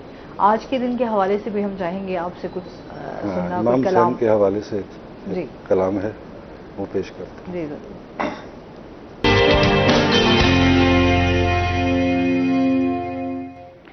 ویلکم بیک ناظرین، روہی ایٹن میں آپ کو خوش آمدید کہتے ہیں. اچھا سر، جس طرح آپ کی جو بکس ہیں، ان کے جو موضوعات ہیں، جو ان کے مجموعے ہیں، تھوڑی سی ان کے حوالے سے بھی ہمیں بتائیے کہ جو ابھی آپ نے یہ اس کے حوالے سے، بک کے حوالے، مجموعے کے حوالے سے، اس میں کیا ہے؟ اس میں 3 چیزیں ہیں. اس میں مطلب 3 اصناف ہیں. اس میں شاعری کی صنف ہوتی ہے، ٹھیک ہے، جس میں ایک مرثیہ بھی ہوتا ہے، اسی طرح نعت ہے، حمد ہے، غزل ہے، نظم ہے، ربائی ہے، یہ اصناف ادب ہیں. تو اس میں نعتیں ہیں، ٹھیک ہے، اس میں نظمیں ہیں اور اس میں غزلیں ہیں. ٹھیک ہو گیا. غزلوں کی تعداد زیادہ ہے اور نظمیں اور نعتیں جو ہیں وہ کچھ کم ہیں. ٹھیک. تو یہ اس سے پہلے جو میرا شعری مجموعہ آیا تیری یاد کا سمندر، اس میں بھی یہ تینوں اصناف موجود ہیں اور یہی مقبول اصناف ہیں اردو کی. صحیح. ٹھیک ہے. زیادہ تر شاعری انہی میں ہوئی ہے، نظموں میں آزاد نظم ہو، پابند نظم ہو. اسی طرح غزل جو ہے وہ بہت بڑی صنف ہے اردو کی. مطلب ہماری شاعری کا جو 90% حصہ ہے وہ غزل پر مشتمل ہے. تو اس میں یہ تینوں اصناف ہیں اور موضوعات جو ہیں، نظموں کے موضوعات میں ورائٹی اور ہوتی ہے، اس میں سوشل موضوعات بھی ہوتے ہیں، اس میں سیاسی اور سماجی اور دیگر. لیکن غزلوں کے آج کل موضوعات بھی پھیل رہے ہیں. پہلے سمجھا جاتا تھا کہ غزل جو ہے وہ صرف عشق و محبت کی واردات پر مشتمل ہوتی ہے یا ہجر و وصال کے قصے ہوتے ہیں، لیکن اب غزل کا کینوس بھی جو ہے وہ بہت وسیع ہو گیا ہے. اس میں بھی تمام جو ہمارے آج کے موضوعات ہیں، چاہے وہ سیاسی ہیں چاہے وہ سماجی ہیں، ان کا بھی عمل دخل آ گیا غزل میں اندر. تو لیکن غزل کی چونکہ ایک خاص ٹون ہوتی ہے، خاص فضا ہوتی ہے اور خاص اس کا رنگ ہوتا ہے. صحیح. جو وہ دوسری اصناف سے پہچانا جاتا ہے. تو اس لیے یہ زیادہ تر میں غزل کو پسند کرتا ہوں شعر کہتے ہوئے. اچھا. زیادہ تر میری جو شاعری کا موضوع ہے یا میری شاعری کا جو اظہار ہے وہ غزل میں ہوا. غزل میں. تو نظم میں بھی ہوا ہے لیکن غزل میں زیادہ اظہار ہوا ہے. تو اس میں بھی نظمیں زیادہ، اس میں بھی غزلیں زیادہ ہیں اور باقی جو دو مجموعے ہیں ان میں بھی غزلیں زیادہ ہیں. صحیح. اچھا جی، طاہر سے جو ہے ہم مزید بھی، آپ کون سا کلام سنا رہے ہیں؟ میں مولا علی کے حوالے سے ایک کلام سنا رہا ہوں. جی ضرور. اچھا سر، جس طرح ابھی آپ کے تھوڑے سے اس میں بھی جاتے ہیں، بچپن کیسا گزرا آپ کا؟ اچھا گزرا؟ گھر والوں کی طرف سے بھی گھر میں ادبی ماحول تھا؟ نہیں، گھر میں یہ یہاں جہاں ہم بیٹھے ہیں یہاں سے کوئی میرے خیال 2 فرلانگ کے فاصلے پر صدر بازار ہے. جی. تو صدر بازار میں ہی ہمارا آبائی گھر ہے. تو وہیں ہماری زندگی گزری ہے، پیدائش وہیں ہوئی ہے. تو بچپن میں وہی جو اس وقت اتنا رش کا عالم نہیں ہوتا تھا جیسے آج کل زندگی ہے. تو وہی جیسے بچے کھیلتے تھے اور عام سی کھیل جو بچوں کے گلی محلوں میں ہوتے تھے، وہی اس طرح کی زندگی گزری. اس کے بعد نصرت سکول ہے یہاں سے قریب ہی ہے، اس میں مجھے داخل کرایا گیا پہلی میں اور یہیں سے میں نے میٹرک کیا. صحیح. 10 سال میں اسی سکول میں رہ گیا. تو یہ بچپن میں ایک جو میری ایک وہ رہی پڑھنے کے حوالے سے، وہ یہ تھا کہ میں اس معاملے میں بڑا چور ثابت ہوا کہ میں سکول میں جاتے ہوئے بڑا ڈرتا تھا، بھاگتا تھا. تو میں اکثر یہ کرتا تھا کہ گھر سے نکلتے ہوئے اپنا بستہ دروازے کے پیچھے چھپا کر تو ہم غائب ہو جاتے تھے. صحیح. کبھی کمپنی باغ کی طرف چلے جانا، کبھی کسی اور جگہ بیٹھ کے وقت پورا کرنا اور جب چھٹی کا وقت ہونا آنا، بستہ پیچھے سے اٹھانا اور گھر میں داخل ہونا. تو ایسے بھی ہماری لائف گزری ہے بچپن میں. صحیح. لیکن یہ ہے کہ اس کے باوجود جب میٹرک میں نے کی اس سکول سے تو میں اس سکول میں ٹاپ کر گیا. اچھا، اس سکول میں آپ نے ٹاپ کیا؟ ٹاپ کر گیا 1974 میں نے میٹرک کی. تو یہ بھی ایک اتفاق تھا کہ میں تعلیم میں اگرچہ اتنا سیریس نہیں تھا، چونکہ مجھے یہ ایک نفسیاتی ایک عارضہ لاحق ہو گیا کہ میں بہت بڑا ہو گیا ہوں اور اب بستہ اٹھاتے ہوئے جو ہے نا مجھے شرمندگی سے ہوتی تھی. میں اتنا بڑا ہو گیا ہوں، بستہ اٹھا کے جا رہا ہوں تو خالی ہاتھ چلا جاتا تھا کبھی یا جیسے بھی. تو یہ اس طرح یہ بچپن گزرا. اور کینٹ کا بچپن جو ہے نا جنہوں نے اس زمانے میں گزارا ہے، وہ اس کی ایک اپنی بڑی لائف ہوتی تھی. جیسے ابھی یہ انہوں نے ابھی کلام سنایا تو اس زمانے میں کینٹ میں اب بھی اس زمانے میں بھی بہت اس زمانے میں گتکے ہوتے تھے کینٹ میں محرم کے دو بڑی پارٹیاں جو ہے نا محرم کے اوپر ایک تو جلوس نکلتا ہے نا محرم پہ اوپر ماتمی جلوس ایک دو ہوتے تھے گتکے کھیلنے والا پارٹیاں اچھا اور اتنا رش ہوتا تھا ان کو دیکھنے کے لیے محرم کے دنوں میں وہ 7 محرم سے شروع ہو جاتا تھا ان کا رات کو شروع ہوتے تھے محرم والے دن وہ دن کو وہ کرتے تھے وہ تلوار بازی اور نیزہ بازی اور اس قسم کا وہ ایک پورا ڈھول اور پورا ایک جنگ و جدل کا سامان پیدا کر کے نا وہ ایک یعنی گتکے کھیلتے تھے تو اب بھی جب محرم آتا ہے تو کینٹ میں یعنی عزاداری کا بڑا سلسلہ شروع ہوتا ہے جو جاری رہتا ہے تو ہم یہ بچپن سے دیکھتے آ رہے ہیں ٹھیک ہے اس زمانے میں مجھے بھی شوق چراتا تھا تو میں ان جو ماتمی جلوسوں کے ساتھ جو کلام پڑھنے والے ہوتے تھے میں ان میں بھی شامل ہو جاتا تھا تو چونکہ یہ ہماری ایک ٹریننگ تھی کہ جب ہم رمضان شریف میں لوگوں کو اٹھاتے تھے سحری کے وقت تو ہم نے ٹولیاں بنائی ہوئی تھی کینٹ میں اس زمانے میں بچپن میں تو ٹولیاں بنا کے ہم کوئی ایک نعت لکھواتے تھے کسی شاعر سے اس کا پھر دھن بناتے تھے اور دھن بنا کے پھر جو ہے نا اس پر گاتے تھے رات کو لوگوں کو اٹھاتے تھے اچھا تو یہ اس قسم کا ہمارا بچپن گزرا وہ بڑا عرصے تک یہ سلسلہ چلتا رہا تو ساری لائف جو ہے نا اسی ملتان کے کینٹ میں گزری ہے ہماری اور اس کو ہم نے بنتے ہوئے دیکھا ہے یہ جہاں آج شاپنگ سینٹر آپ دیکھ رہی ہیں یہاں کھلے باغ ہوتے تھے یہاں ہم جا کے کھیلتے تھے جہاں آج شاپنگ سینٹر ہے ٹھیک ہے یہاں کچھ نہیں ہوتا تھا سوائے جہاں آج ایک اینڈ ہوتا ہے تھانہ کینٹ کے چوک کا اس کے بعد یہ ایک کھلا میدان تھا سارا صحیح تو اس زمانے میں ہم یہاں جا کے کھیلتے تھے شام کے وقت اور ایک پورا منسی ایک فضا ہمیں آج بھی یاد ہے کہ کینٹ کی ہوتی تھی اب تو بڑی ترقی ہو گئی ہے بڑی ہلچل ہے تو لیکن ایک جو پرسکون اور یہیں ایک بیٹھک ہوتی تھی حزین صدیقی صاحب کی بیٹھک وہ ہوتی تھی ادھر تھانے والے چوک پر صحیح بہت بڑے شاعر گزرے ہیں حزین صدیقی صاحب ٹھیک ہے اور مرثیے کے بھی بہت بڑے شاعر گزرے ہیں تو وہ ان کی بیٹھک میں جتنے نوجوان شاعر تھے اس زمانے کے وہ سب وہاں موجود ہوتے تھے آج جو بڑے بڑے شاعر ہیں انور جمال ہیں شوذب کاظمی ہیں ممتاز اطہر ہیں جو بڑے شاعر ہیں وہ سارے اسی بیٹھک کی پیداوار ہیں صحیح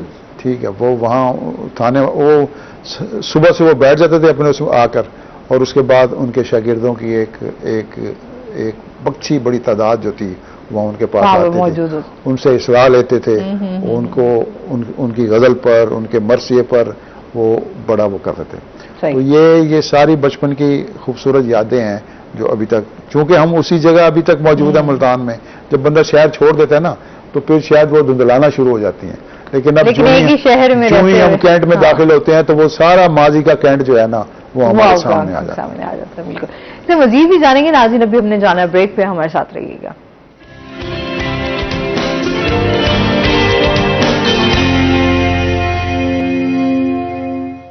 ویلکم بیک ناظرین روہی ایٹ 10 میں آپ کو خوش آمدید کہتے ہیں اچھا سر کیا سمجھتے ہیں پہلے والے جو رائٹرز تھے اور اب والے جو رائٹرز ہیں کیا فرق دیکھتے ہیں ان میں اصل میں جو ہمارے کلاسیک کے تخلیق کار تھے آغاز میں جب اردو کا آغاز ہوا اس کے بعد نثر میں شاعری میں وہ بڑے لوگ ہیں وہ ان کی سطح تک ہمارا آج کا ادب بھی نہیں پہنچ سکا فنی لحاظ سے بھی فکری لحاظ سے بھی وہ ابھی تک ہم انہی کی پیروی کر رہے ہیں ٹھیک ہے لیکن ظاہر ہے کہ ہر عہد کے موضوعات علیحدہ ہوتے ہیں اس عہد کے موضوعات علیحدہ تھے آج کا عہد بہت مکینیکل ہو گیا آج کے عہد میں بہت زیادہ ورائٹی ہے آج کے عہد میں بہت زیادہ مسائل ہیں انسان کے بڑے مسائل ہیں بالکل ایسے انسان کی جو سوچنے کی ایک صلاحیت ہے اور سوچنے کا جو ایک طریقہ ہے وہ بدل گیا ہے سارا تو اس لیے آج کا جو ادیب ہے وہ بھی اسی طرح اپنے آپ کو اب جیسے ہمارے ہاں علامتی افسانہ آیا علامتی افسانے میں وہ باتیں کی گئیں جو ہم نفسیاتی افسانہ آیا، علامتی افسانہ آیا، شاعری میں موضوعات بہت زیادہ دقیق آنا شروع ہوئے، انسان کے اندر جتنی پیچیدگی اور گنجلک اس کی کیفیات بننا شروع ہوئیں، سوچ کے جو زاویے اس کے آئے، اسی طرح ادب میں بھی یہ چیزیں آنا شروع ہو گئیں. تو ہر عہد کا ادب جو ہے وہ اپنی اہمیت رکھتا ہے، وہ اس عہد کی ترجمانی کر رہا ہوتا ہے. تو لیکن ہمارا جو کلاسیکی ادب ہے، ادب آج بھی وہ زندہ ہے، بس غالب کی شاعری آج بھی ہمیں آج کی شاعری نظر آتی ہے. اسی طرح منٹو کے افسانے جو ہیں ہمیں آج کے افسانے نظر آتے ہیں، وہ آج کے مسائل کو پیش کر رہے ہوتے ہیں. تو ہمارا وہ زندہ ادب ہے، لیکن ہمارا آج کا ادب بھی جو ہے وہ ہمارے آج کو ریفلیکٹ کر رہا ہے، ہمارے آج کے انسان کو موضوع بنا رہا ہے.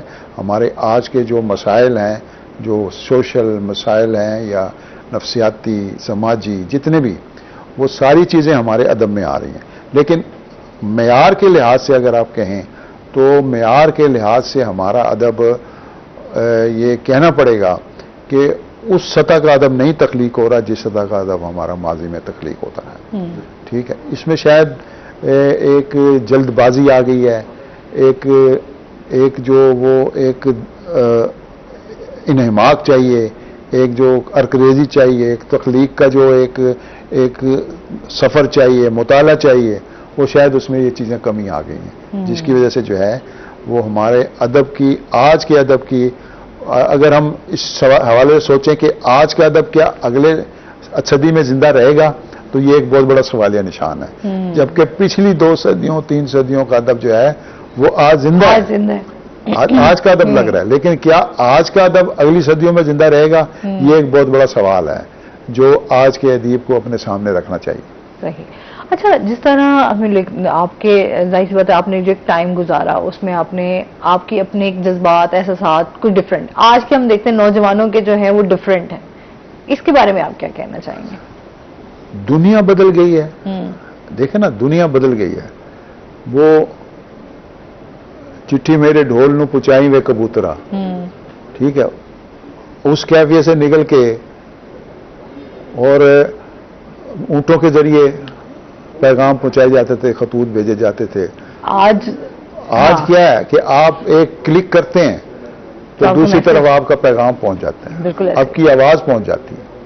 میں یہ کہتا تھا کہ ایک زمانے میں، ابھی میرے ایک عزیز گئے نا حج کرنے، تو میں کہتا تھا ایک زمانے میں ہمیں یاد ہے بچپن میں جب لوگ حج کرنے جاتے تھے نا تو اس سے خدا حافظ کر لیتے تھے، پتہ نہیں یہ واپس آئے گا یا نہیں آئے گا، کیونکہ اس کے 2-3 مہینے تک تو اس کا پتہ نہیں لگتا تھا وہ کہاں گیا.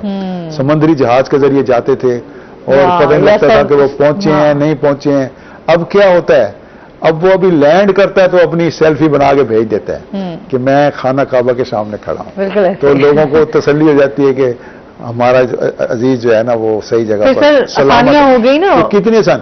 تو آج کا جو نوجوان ہے وہ تو اسی طرح سوچ رہا ہے نا. پھر جو اس زمانے کے لوگ تھے وہ اس طرح سوچتے تھے، اور آج سے اگر 50-60 سال پہلے کا کوئی بندہ جو دنیا سے رخصت ہو گیا ہے، وہ آج اگر آ کے اس زمانے میں آئے گا تو وہ پاگل ہو جائے گا یہ ساری چیزیں دیکھ کے. اس کو جب یہ بتایا جائے گا کہ دیکھو یہ 10,000 کلومیٹر پر یہ بندہ بیٹھا ہوا ہے اور یہ دیکھو تمہارے ساتھ بات کر رہا ہے، وہ پریشان ہو جائے گا، یہ کیسے ہو رہا ہے، اس طرح تو ہو ہی نہیں سکتا. ٹھیک ہے، تصویر تک نہیں آتی تھی اتنی جلدی، اس میں اب ویڈیو آتی ہے. تو اس سارے عمل سے آج کے نوجوان کی سوچ میں بھی تبدیلی آئی ہے، ایک تیز رفتاری آ گئی ہے اس کے اندر ایک اور طرح کی اس کے اندر میکانکی تبدیلیاں آ رہی ہیں، وہ سوچنے کا اس کا انداز بدل گیا ہے. بالکل. اسی لیے جب ہم دیکھ رہے ہوتے ہیں کہ یار آج کے نوجوان بڑے تیز ہو گئے ہیں. ایک کالر ہے ہمارے ساتھ. السلام علیکم. جی رباب. میں ٹھیک ٹھاک الحمدللہ. رباب ہمارے ساتھ موجود ہیں، کیا کہنا چاہیں گی؟ الحمدللہ میں سنتین صاحب آپ کی تعریف کرنا چاہوں گی، وہ بہت اچھی شاعر ہے، عالم نگار ہے، میں اکثر پڑھتی رہتی ہوں. صحیح. اور میرے بہت اچھے ٹیچر بھی ہیں. سر آپ سے بات بہت شکریہ کہ انہوں نے مجھے یاد رکھا ہوا ہے. اور یہ جو شاگرد ہوتے ہیں نا، اساتذہ کا سب سے بڑا اثاثہ یہی ہوتا ہے کہ جہاں بھی بیٹھے ہیں. اب انفارمیشن ٹیکنالوجی کی وجہ سے میں فیس بک پر کافی متحرک رہتا ہوں تو وہ جو آج سے 30 سال پہلے کا کوئی میرا شاگرد ہے وہ کہیں بیٹھا ہوا ہے یورپ میں امریکہ میں, وہ وہاں سے کہتا ہے سر میں آپ کا شاگرد تھا. تو اب یہ اس چیز نے بھی ہمیں آپس میں جوڑ دیا ہے, ورنہ بندے ختم ہو جاتے تھے وہ کہاں گیا کہاں نہیں چلا گیا. اس ذریعے سے ہمیں اپنے کھوئے ہوئے لوگ واپس مل رہے ہیں, اپنے کھوئے ہوئے رشتے واپس آ رہے ہیں, ان سے ساتھ ہمارا تعلق دوبارہ جوڑ رہا ہے. تو اس لیے آج کا نوجوان جو ہے وہ میرا خیال ہے خوش قسمت ہے کہ اس کو ایک ایسا عہد نصیب. ہم لوگ ہیں جنہوں نے 2 عہد دیکھے ہیں. ہم نے وہ عہد بھی دیکھا ہے جو چٹھی رسانی کا عمل تھا, ٹھیک ہے, جس میں انفارمیشن بڑی مشکل سے پہنچتی تھی, اور ہم نے اب یہ عہد بھی دیکھ لیا ہے جہاں پر بہت تیزی سے زندگی گزر رہی ہے. تو آج کا نوجوان جو ہے وہ شاید اس تجربے کو وہ کتابوں میں ہی دیکھ سکے جو ہمارا تجربہ رہا ہے, لیکن آج کے نوجوان کا تجربہ ایک تیز رفتار زندگی ہے اور اسے اس میں خود کو سنبھالنا بھی ہے. اس تیز رفتاری میں بہ کر اپنے کلچر کو, اپنے ادب کو, اپنے جو بزرگوں کے احترام کو, ان ساری چیزوں کو بھی ساتھ لے کے چلنا ہے انہوں نے. یہ نہ ہو کہ وہ اس ہمہ ہمی میں بڑی تیزی سے دوڑتے چلے جائیں اور پیچھے ساری چیزیں پیچھے رہ جائیں. سر آپ کیا سمجھتے ہیں ادب کو ہم کس طرح فروغ دے سکتے ہیں, اس ادب کے ساتھ کیسے جڑے رہ سکتے ہیں؟ ادب کو اب یہ کوئی ایسی چیز نہیں ہے کہ جس کے ذریعے ہم کہیں کہ کوئی طریقہ ہے کہ جس کے ذریعے اس کو مشین میں ڈالیں اور ادب کا فروغ شروع ہو جائے, لیکن یہ ہے کہ نوجوانوں میں ادب, نوجوانوں سے ذریعے فروغ ہوگا اب اس ادب کا, اور تو کوئی طریقہ نہیں. جیسے سکولز میں آپ کا ایک ادبی لیکچر ہوتا تھا یا ایک ادبی آپ ایک پیریڈ ہوتا تھا, آپ کا آپ کی نظمیں, آپ کی تقریریں. میں اسی طرف کہہ رہا تھا کہ ٹیوٹوریل گروپ کا پیریڈ ہوتا تھا, ہمارے اسکول میں بھی ہوتا تھا, ہمارے کالج میں بھی ہوتا تھا, اب بھی کئی کالجوں میں ہوتا ہے. تو جس میں نوجوانوں کو کہا جاتا تھا کہ آپ کوئی چیز لکھ کر لائیں, آپ کوئی چیز پیش کریں, کوئی مضمون پیش کریں, کوئی نظم پیش کریں, انہیں انعامات دیے جاتے تھے. تو اسی طرح ان تعلیمی اداروں میں ہم نوجوانوں میں ہم زیادہ تر چلے گئے ہیں سائنس اور ٹیکنالوجی کے فروغ میں, وہ اپنی جگہ ہے, لیکن جو ادب ہے وہ احترام آدمیت سکھاتا ہے. ادب جو ہے وہ انسان کو انسان بناتا ہے, وہ انسان سے انسان کو جوڑتا ہے. تو اس لیے ادب کا بھی فروغ بڑا ضروری ہے, اور ادب کا فروغ ہوگا تو ہماری زبان کا فروغ ہوگا, ہمارے کلچر کا فروغ ہوگا, ہمارا جو ایک ورثہ چلا آ رہا ہے پیچھے سے وہ آگے بڑھے گا. تو میرا خیال ہے کہ تعلیمی اداروں میں ٹیوٹوریل گروپ کے پیریڈ جو ہیں وہ دوبارہ شروع ہونے چاہیے. اسی طرح حکومتی سطح پر مختلف تہواروں پر تو مضامین کے مقابلے کرائے جاتے ہیں, جیسے 14 اگست ہے, 23. بالکل, اس پہ مزید ہم سر بات کریں گے. ابھی ہم نے جانا بریک پہ, ہمارے ساتھ رہیے گا.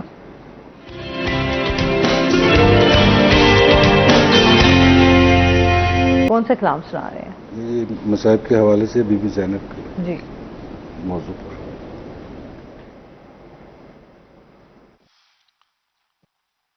رونا اپنی اکبت لئی زینب تے کوئی احسان نہیں,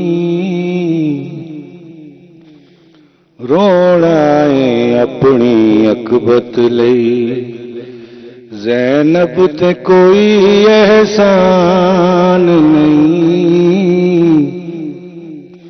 جیڑا غم شبیر چ نہیں روندا او آدمی ہے پر انسان نہیں, رونا اپنی اکبت لئی نہ فوجاں کولو ڈر بچڑی, آ جلدی دیر نہ کر بچڑی, اج سمبابے دے سینے تے, اج سمبابے دے سینے تے, اج شام والا زندان نہیں, رونا اپنی اکبت لئی. ਨਾਨੇ ਦਾ ਦੀਨ ਬਚਾਵਣ ਲਈ ਤੌਹੀਦ ਦਾ ਰੰਗ ਜਮਾਵਣ ਲਈ ਘਰ ਉਜੜ ਗਿਆ ਏ ਜ਼ਹਰਾ ਦਾ ਘਰ ਉਜੜ ਗਿਆ ਏ ਜ਼ਹਰਾ ਦਾ ਕਿਸੇ ਹੋਰ ਦਾ ਕੁਝ ਨੁਕਸਾਨ ਨਹੀਂ ਰੋਣਾ ਏ ਆਪਣੀ ਅਕਬਤ ਲਈ ਮੈਂ ਧੀਆਂ ਹੈਦਰ ਸਫਦਰ ਦੀ ਅਤੇ ਦੋ ਤੇਰੀ ਪਾਕ ਪਯੰਬਰ ਦੀ ਅੱਠ ਪਹਿਰ ਖਲੋਤੀ ਰਹੀਆਂ ਮੈਂ ਅੱਠ ਪਹਿਰ ਖਲੋਤੀ ਰਹੀਆਂ ਮੈਂ ਇਸ ਉਮਤ ਨੂੰ ਪਹਿਚਾਨ ਨਹੀਂ ਰੋਣਾ ਏ ਆਪਣੀ ਅਕਬਤ ਲਈ ਨਾ ਤਾਜ ਤਖਤ ਨਾ ਜ਼ਰ ਮੰਗਣਾ ਨਾ ਜੰਨਤ ਦੇ ਵਿੱਚ ਘਰ ਮੰਗਣਾ ਹੁਬ ਮੰਗਦਾ ਏ ਝੱਲਾ ਪੰਜ ਤਨ ਦੀ ਹੁਬ ਮੰਗਦਾ ਏ ਝੱਲਾ ਪੰਜ ਤਨ ਦੀ ਇਸ ਦਿਲ ਵਿੱਚ ਹੋਰ ਅਰਮਾਨ ਨਹੀਂ ਰੋਣਾ ਏ ਆਪਣੀ ਅਕਬਤ ਲਈ ਜ਼ੈਨਬ ਤੇ ਕੋਈ ਅਹਿਸਾਨ ਨਹੀਂ ਜਿਹੜਾ ਗਮ ਸ਼ਬੀਰ ਚ ਨਹੀਂ ਰੋਂਦਾ ਹੈ ਆਦਮੀ ਪਰ ਇਨਸਾਨ ਨਹੀਂ ਰੋਣਾ ਏ ਆਪਣੀ ਅਕਬਤ ਲਈ